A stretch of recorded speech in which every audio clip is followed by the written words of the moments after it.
Thanks so much, guys. It's an honor and a privilege to be with outstanding head baseball coach at St. John's, Greg the Hawk Christian, and we're going to get into the Hawk thing.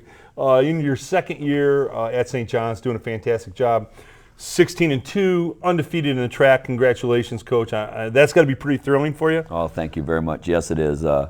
It's all about the kids, though. I mean, we got a great group, 11 seniors this year, so it's a good group. They've been around for a while, and they know what they're doing, and they got great leadership skills. They take care of the younger kids, and they know what needs to get done. You got a broadcast voice too, Hawk. Oh, we're going to have to we're going to get you doing some broadcasts. All right, we got to get into the Hawk thing. I was intrigued by that. All the young guys at St. John's were telling me, call him Hawk. And we were chatting off air. In high school, I had a nickname of Hawk, and I know why mine, because I have a big nose. You don't. You look fine. Thank you. But I liked Ken Harrelson in high school, and he was the Hawk, of course. So, right. But tell us how you got your nickname. When I was a sophomore, and we were playing a team from Bryan, Ohio at Cardinal Stritch there, and my coach put me on this Steve Fireovid, I think his name was. He was averaging 25 points a game, and actually just had a bad shooting night, I believe, and he had 8 to 10 points or whatever. And all right.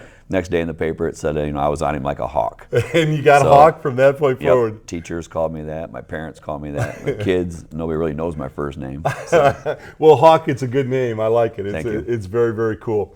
What's been the key, Coach, to your success this year? Because I know it takes great assistants. I know it takes great kids. What's been the key to this team? Because there's good karma on this club. Yeah, there's great chemistry right now. I like the way the kids get along with each other. They really do care for each other. They look out for each other.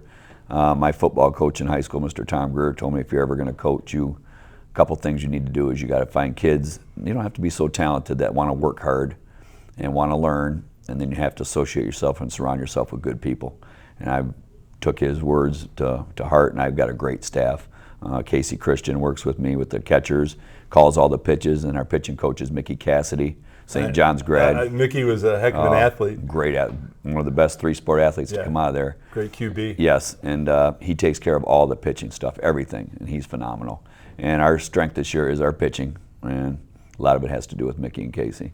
It's interesting, Coach. Well, it's a confidence thing, and a confident head coach lets his assistants do their work. I worked on a lot of staffs where sometimes maybe the guy wasn't as confident, and he tried to micromanage everything. And as an assistant, when you're not kind of free to do your job, it makes it tougher, and you're not as into it. But when a head coach feels good about what you're doing, and he just says that part of the game, you handle. It's theirs. Yep. Yeah, the assistant becomes another head coach. I mean, they're putting so much effort and energy into it, and they feel like they're part. They feel like they're part of the program now, instead of just throwing batting practice or hitting fly balls or fungos or something. They're into the game. Which is they call every pitch and do everything, and Mickey takes care of all pitching substitutions, and it's nice. It's a huge deal. Yes.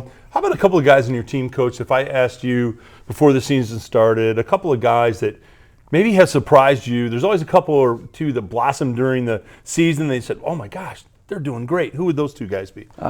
Ethan Kirkman is one. He's a senior. Played sparingly last year as a junior, hitting about 460 right now as a second baseman. And Alex Gum is another senior who plays center field for us, bats in the 9 hole. He's hitting 414. Wow. Great speed, good bunter, plays the game hard. And there are a couple guys that have exceeded expectations up so far this year. Coach, on behalf of Buckeye Cable, BCSN, the gang at Sports Nightly, congratulations to you, Thank you and your baseball crew. You're doing a fantastic job, and go get that track championship. Thank you very much. Great job. Thank you, Tom.